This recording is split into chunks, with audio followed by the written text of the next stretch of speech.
Hello guys. आज हम अपना रिकर्शन का दूसरा बेसिक प्रोग्राम करेंगे। हमने अपने लास्ट वीडियो में प्रिंट काउंटिंग यानी काउंटिंग प्रिंट की थी अप 1 से लेके 10 तक। उसमें हमने देखा था कि हम रिकर्शन में जाते हुए काम कर रहे थे, यानी जाते हुए हर वैल्यू को प्रिंट करते चले जा रहे थे। तो आज का भी हमारा प्रोग्राम बिल्कुल सिमिलर है।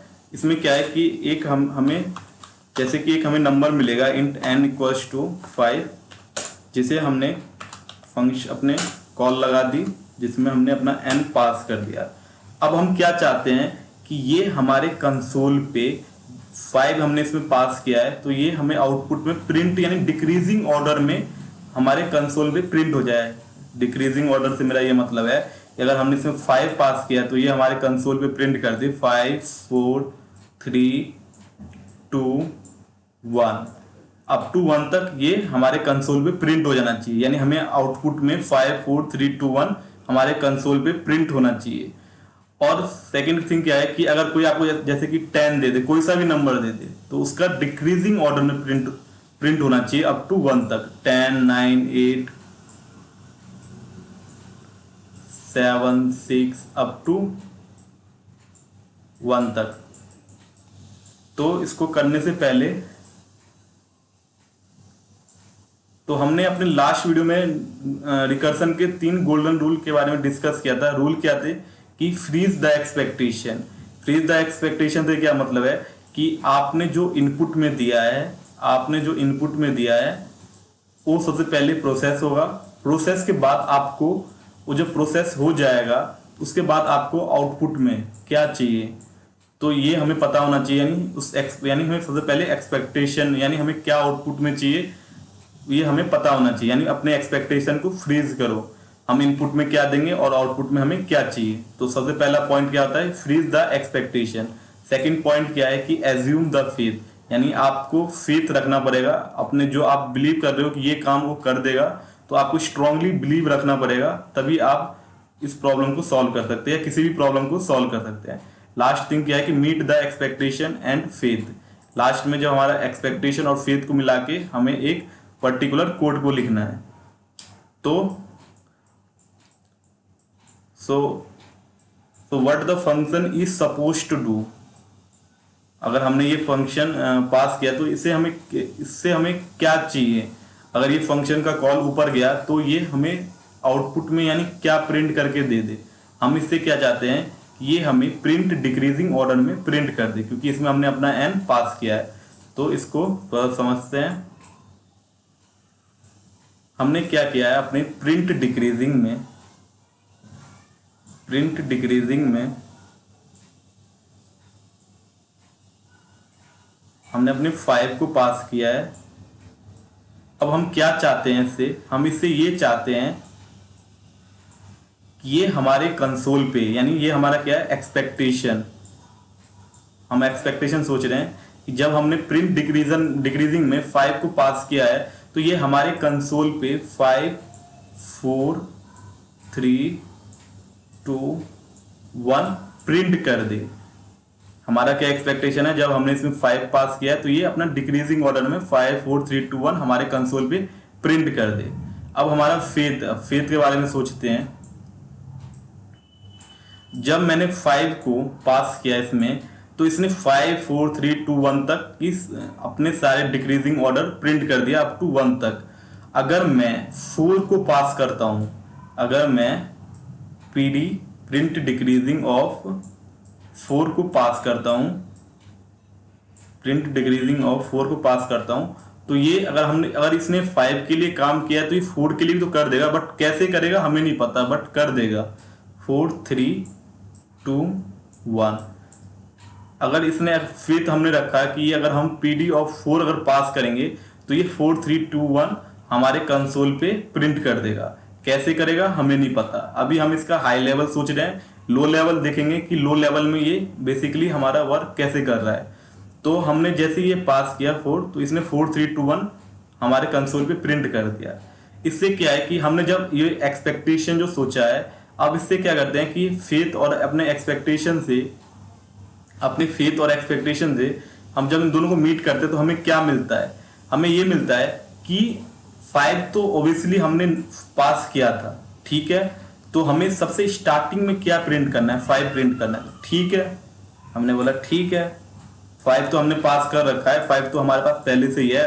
तो हमें क्या है, 5 को जाते ही हमें अपने एन को प्रिंट करना है, अपने एन को प्रिंट करना है। चलो मैं बोलता हूं, अपने 5 को प्रिंट करना है, ठीक है। हमने अपने 5 को प्रिंट कर लिया। अब क्या चाहते हैं कि अब फेथ क्या है कि अब ये 4 3 2 1 कैसे आएगा, ये 4 3 2 1 कैसे आएगा। तो हमने फेथ रखा और पीडी में 4 को पास कर दिया, यानी प्रिंट डिक्रीजिंग में हमने दोबारा से कॉल लगा दी। तो ये जब हमने अपने एक्सपेक्टेशन और फेथ को मीट किया तो हमें ये मिला रिजल्ट में कि हम अगर ऐसा लिख दें, सबसे पहले आते ही प्रिंट कर दो अपने 5 को और पीडी में 4 को पास कर दो। 4 अपने से यानी 4 3 2 1 यानी 4 अपने से डिक्रीजिंग ऑर्डर तक यानी 1 तक सारे नंबर प्रिंट कर देगा। कैसे करेगा हमें नहीं पता, बट कर देगा वो। तो ये हमने फेथ और एक्सपेक्टेशन और फेथ से हमारे पास ये कंक्लूजन आया है। तो इसको अब हम एन की टर्म में देखते हैं कि एन की टर्म में ये कैसे होगा। तो ये मैं क्या बताना चाहता हूं कि principle of mathematically induction recursion हमारा बेसिकली पीएमआई होता है। पीएमआई में क्या होता है कि हम लेफ्ट हैंड साइड और राइट हैंड साइड को सॉल्व करते हैं और उन दोनों, अगर ये एलएचएस आरएचएस के इक्वल आ जाता तो हम लिख देते थे हैंस प्रूफ, जो हमने 8 9 10th में सॉल्व किया था। हम क्या करेंगे इसमें, let put n equals to 1, let put n equals to k, let put n equals to k plus 1। इससे हम प्रूव कर देते हैं और k प्लस 1 को k से प्रूव कर देते थे। तो ये पीएमआई होता है रिकर्सन हमारा। तो अब देखते हैं, तो प्रिंट डिक्रीजिंग में जब मैंने n यानी 5 को पास किया तो हमें क्या चाहिए था अपने कंसोल पे, हमें अपने कंसोल पे चाहिए था ये प्रिंट कर दे 5, n हमारा बेसिकली 5 था, 4 3 अप टू 1 तक। बेसिकली अगर मैं यहाँ पे फेथ की बात करता हूँ तो फेथ क्या था कि मैं अगर 4 पास कर देता हूँ यहाँ पे तो n हमारा क्या था 5 में -1 तो 4, तो यानी ये हमारा क्या है 4 3 2 1। तो हमने इसमें पीडी ऑफ 4 और ये पीडी ऑफ 5। तो हमने देखा कि अब इन दोनों को मीट करते हैं एन की टर्म में। हमने तो पीछे देख लिया था कि हमें कैसे करना है। जब हम इन दोनों को मीट करेंगे तो हमें रिजल्ट में क्या मिलता है कि हम आते ही सबसे पहले 5 तो हमारे पास है ही, तो 5 हमें तो आउटपुट में 5 4 3 2 1 प्रिंट करना है। तो 5 को आते ही हमने क्या किया, प्रिंट कर लिया, प्रिंट 5, ठीक है। 5 को प्रिंट कर लिया। अब हमें 4 3 2 1 चाहिए, कैसे मिलेगा। तो हमने क्या किया, नीचे जाते ही सेकंड लाइन में जाके हमने कॉल लगा दी। हमने क्या किया, कॉल लगा दिया प्रिंट डिक्रीजिंग में, जिसमें हमने क्या किया, अपने n-1 को पास कर दिया। n तो हमारा बेसिकली हमने प्रिंट कर लिया, अब n-1 उसमें पास करके कॉल लगा दी। ये हमें 4 3 2 1 ला के देगा। कैसे देगा हमें नहीं पता, बट दे देगा। तो इसको हम जब इसका हम डिबग करेंगे तो हम देखेंगे कि ये कोड हमारा कैसे वर्क कर रहा है। तो इसको हम कोड करके देखते हैं अभी। तो पब्लिक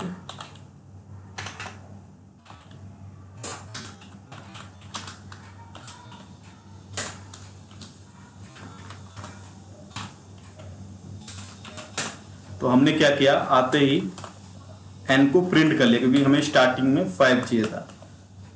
तो प्रिंट n, मैं क्या करता हूं, एक प्लस स्पेस ले लेता हूं। फिर मैंने क्या किया, आते ही हमने कॉल लगा दिया प्रिंट डिक्रीजिंग, जिसमें हमने अपने n में से -1 करके यानी 4 को कॉल लगा दिया n-1। तो ये कोड हमारा रेडी हो चुका है। तो इसको हम अब डीबग करके देखते हैं कि ये कोड हमारा बेसिकली कैसे चल रहा है। वहां से कुछ कंक्लूजन निकालेंगे। तो हमने अपने कोड में जैसे लिख रखा था, तो अब जैसे ही हमने मेन बॉडी से कॉल हमारा यहाँ पे आया, मेन बॉडी से कॉल हमारा यहाँ पे आया, तो ये कॉल ऊपर चला जाएगा।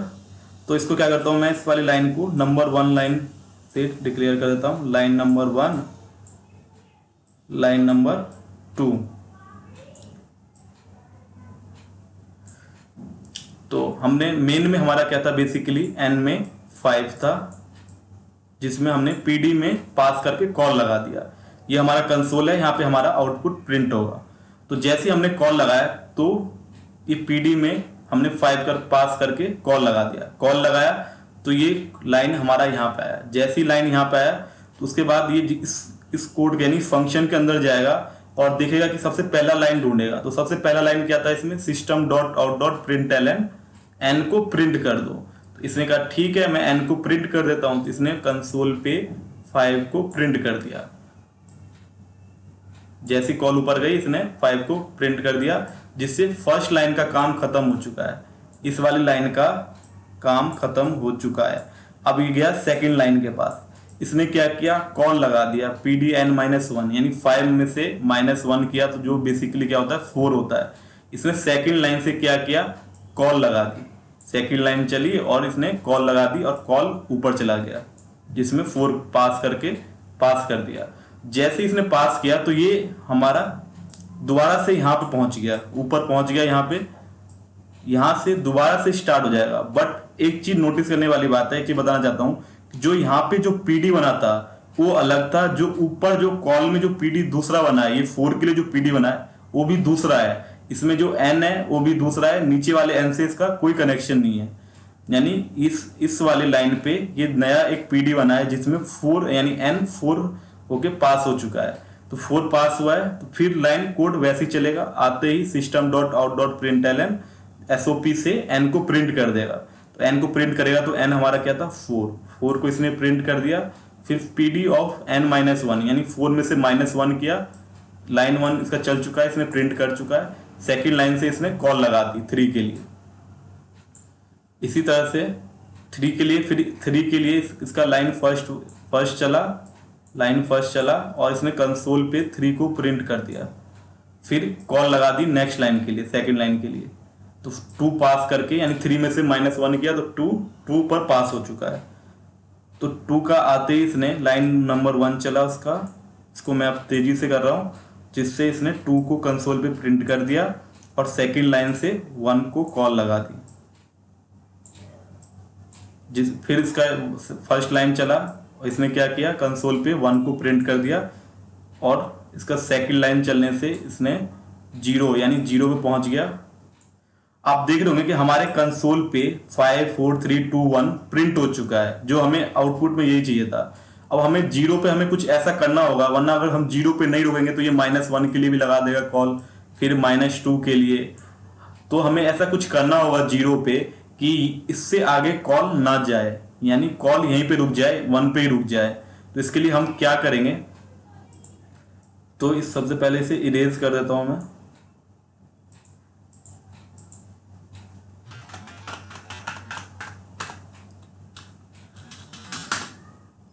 हम एक इफ कंडीशन लगाएंगे, यानी बेस केस लगा रहे हैं रिकर्सन का। हम क्या करेंगे कि जब हमारा n 0 हो जाएगा, जब n हमारा 0 हो जाएगा तो बेसिकली आप क्या करो, वहां से रिटर्न हो जाओ।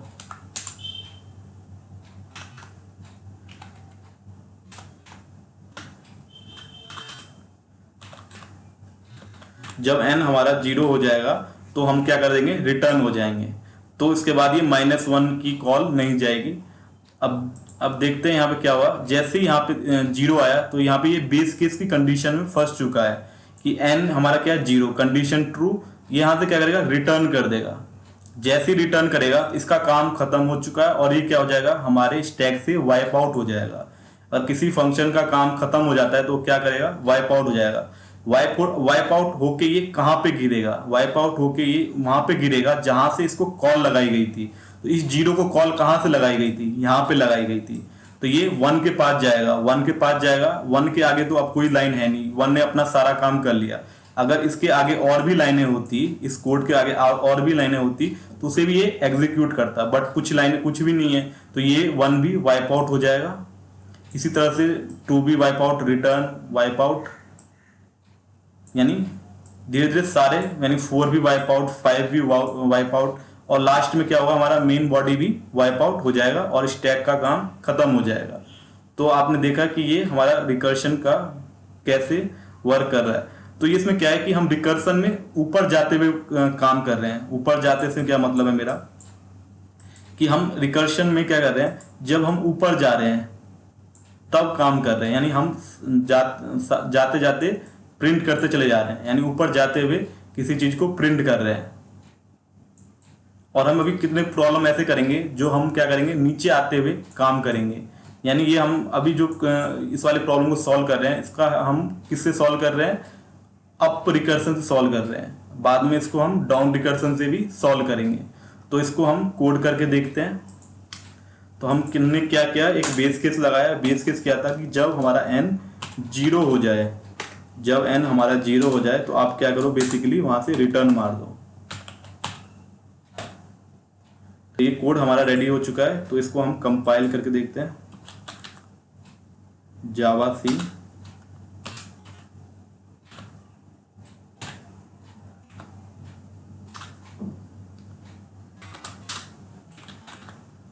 जावा प्रिंट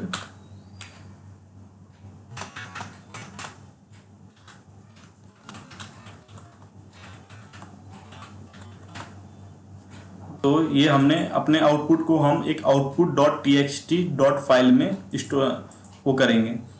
तो हमने जैसे ही इस कोड को फायर किया यहाँ से, तो ये कोड हमारा कंपाइल हो रहा है और रन भी हो रहा है।